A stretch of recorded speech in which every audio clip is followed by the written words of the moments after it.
jobs. Well, I suppose we shouldn't be surprised that when the Liberal government really needs to gaslight, they pull out their mainstream media cabinet member to try to deliver that message. Welcome to the Canadian Shield. My name is Sterling.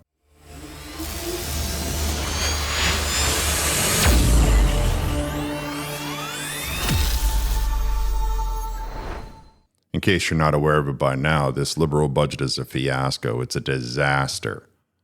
Not only are they not investing in young men, who are the section of society that need it the most, they are doing nothing to offset the housing costs and nothing to offset the food prices and nothing to offset all of the jobs being lost to the American market or the transition of our businesses to go to the United States. Now, the Conservatives called them out on this, and the Minister of AI, I believe, is one of the CBC anchormen or the CTV anchor persons that got hired by the Liberal government for some reason.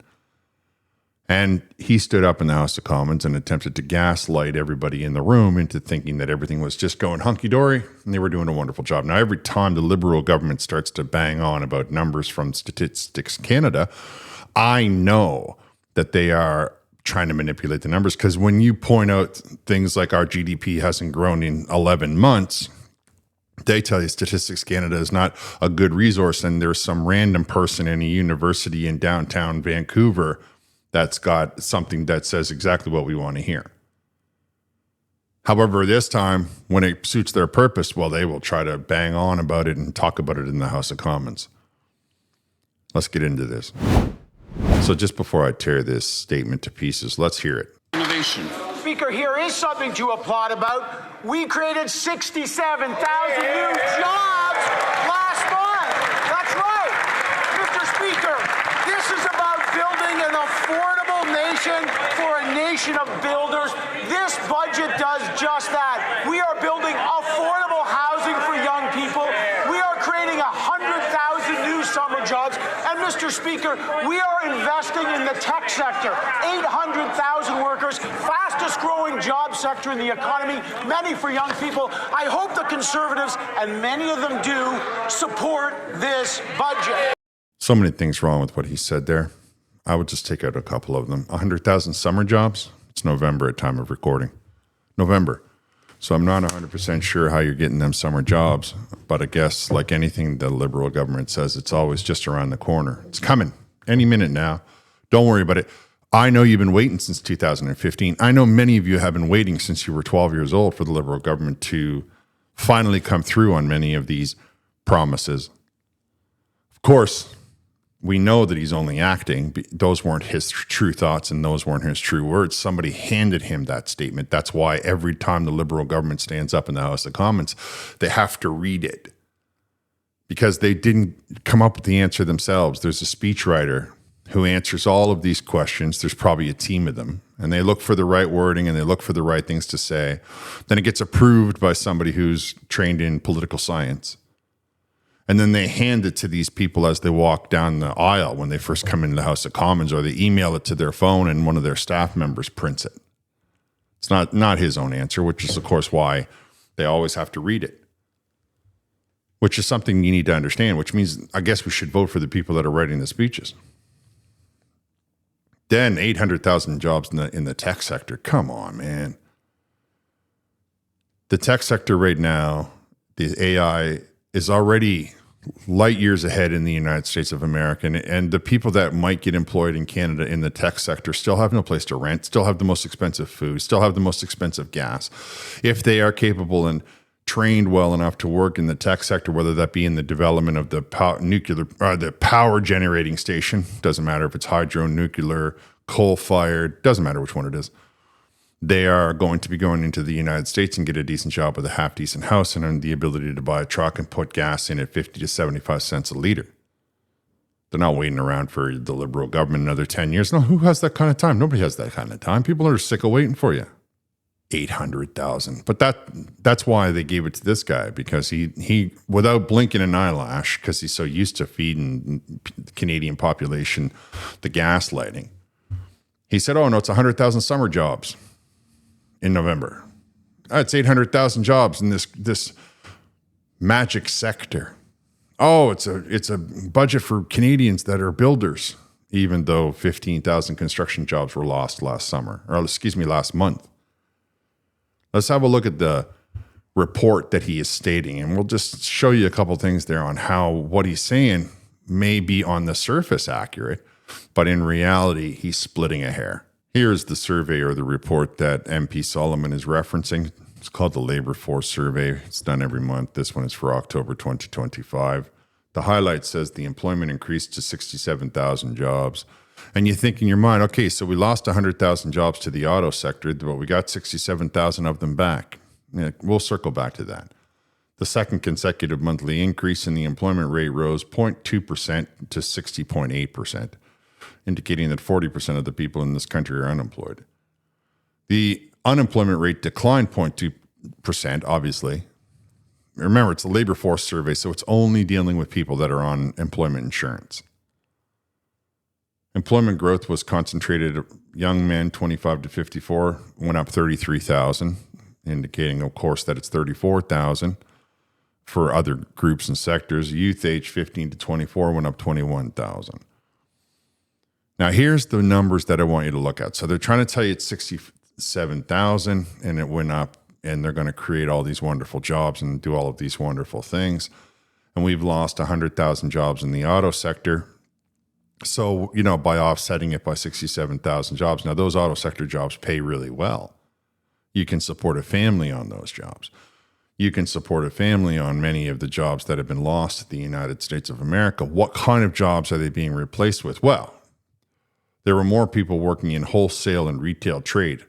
Of the 67,000 jobs, 41,000 of them were in wholesale and retail trade. And you're like, wholesale and retail trade? Yeah, Costco, basically. There's going to be some that are Walmart, and there's going to be some that are going to be suppliers to grocery stores. But for the most part, if you want to look at what it actually looks like, it's getting jobs at Costco. A part-time job at Costco is not going to offset the income from Stellantis. Transportation and warehousing were 30,000 jobs. Now, that one we have to take a closer look at. This one here is hilarious. Information, culture, recreation went up 25,000. Utilities went up 7,000. On the other hand, employment declined in construction by 15,000. Employment increased in Ontario by 55,000. So of the 67,000 jobs, 55,000 of them were in Ontario. And you're going, yes, we're offsetting the car dealers. And I'm like, no, we are not. And here I go. I'm going to break it down for you. Wholesale and retail trade, coupled with transportation and warehousing, add to that Southern Ontario. And what do we have? So those 55,000 jobs that are coming into Southern Ontario, of the 65,000 that you heard MP Solomon boasting about, are actually a bad sign, are a sign that that Donald Trump's transition has taken hold. Remember that they're talked about these 55,000 jobs coming primarily from wholesale, retail, warehousing, and transportation. Now, if MP Solomon understood economics at all, he probably would have been a little bit more careful before boasting that he was doing something that was monumentous. What I want, because I understand exactly what those numbers mean, I'm going to tell you. 55,000 jobs in Southern Ontario that were rooted in transportation, warehousing, and retail. Now, if we look at that from a bird's eye view, we can see that transportation comes, drop it off at a warehouse. Take it out of the warehouse, maybe you sell it wholesale. Take it out of the warehouse, maybe you sell it in retail. Now, don't think retail is only as clothing. Think retail is anything that's got a cash register in it. That is not wholesale. So if you're going in, you're buying it by the pallet, you're going to be buying it in wholesale. If you're going in and you're buying it individually off your grocery store, off your pharmacy, off your clothing store, the strip mall, the mall, any of those kinds of situations, you're buying it at retail. All of those systems work together, transportation, warehousing, and depending on which end model you prefer to use, I'll say retail to keep it simple. So we know now that what Donald Trump started in April has taken hold in the United States, because the manufacturing jobs are not the ones that they're talking about. They're talking about transportation, warehousing, and retail.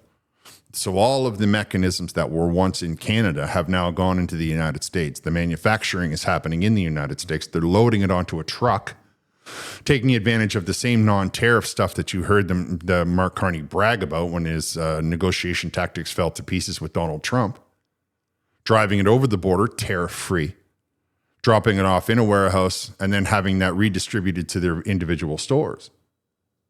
They don't need people to be making stuff. They don't build things in the wintertime in Canada, so we've lost an entire summer to that kind of to the kind of housing that we're talking about in construction or in the development, like the building of larger buildings. We don't have anybody working on the roads. I mean, 15,000 construction jobs being lost is nothing. The amount of houses we need, we should have 150,000 people working construction at any given time, and that doesn't include the roads.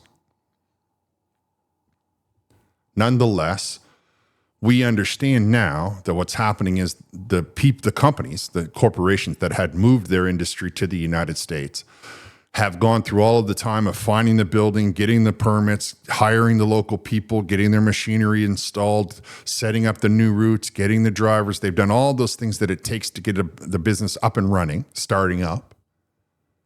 And they have begun to manufacture and crank out product so they can drive it into Southern Ontario on a truck, because that's where much of the retail happens in this country. And that's where these jobs are being replaced. People are willing to work at Costco because they just lost their job at Stellantis. And we can see that really what he means is a whole bunch of part-time jobs. There might be some forklift operators in there. There might be some truck drivers in there, I suppose. But for the most part, we're talking about jobs that are not full-time. And they do not pay anywhere near what they pay at the auto manufacturers. They do not pay anywhere near what they're paying for these jobs down into the United States of America, though the cost of living does increase at an exponential rate. I mean, Canada's cost of living is highest on the earth. The increases in our rent, the increases in our telecommunications, the increases in our food. We are one of the highest rising costs on the face of earth. And on top of that, we've just lost a whole bunch of jobs. And then the Liberal government is telling you that it's fine. They're going to be replaced by these part-time jobs that pay minimum wage with absolutely no improvement in the lives of the youth of this country, except for, I suppose, the ones that are working at the cash register. And so when he talks about how it's 65,000 jobs last month, what he doesn't tell you is that they are nowhere near the caliber and the quality of the jobs that the Liberal government has overseen as they move their businesses to the south. And because they can't take on the United States, and because there's no way in the world that they could ever survive a trade war, they can't put the tariffs on these products as they come back into Canada. So they're coming into Canada, but they don't need the building anymore. In fact, all they really need is somebody to work in a warehouse. Now, you can throw up a warehouse pretty quick. It's essentially a barn. You just throw it up pretty quick, no problem at all. There's lots of it for rent. Drop it in Southern Ontario. Somebody in Ontario takes it from a truck and drops it off at the various stores.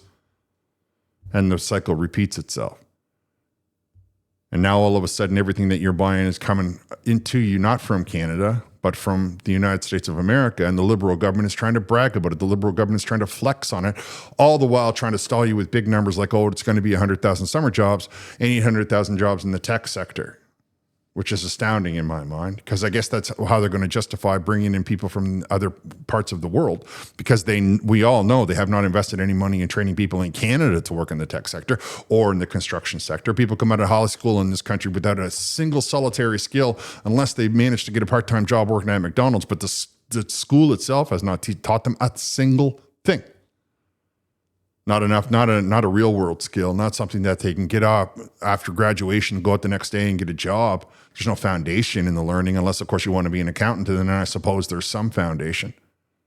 If you've learned that kind of math, not everybody's good at math. Not everybody's good at the kind of things that require. Many people are good with their hands rather than be good with the technical stuff or with the reading and the writing and the more years of schooling. And many people don't have the option to be spending 2, 3, 4 more years in school because they can't find a job. And they really don't, though they are stuck living in their mother's basement or their father's garage, they don't want to be. However, they're not prepared. They have nothing, no skill set to get them into the workforce. And I suppose we should be talking about that but in a different video. This one, I wanted to expose the Liberals' attempt to gaslight you into thinking that somehow they were improving the economy, when in reality, even if those jobs were a replacement for the Stellantis, they are half the hours and half the wage. I'm going to wrap here. Thank you for listening. I'll talk to you next time.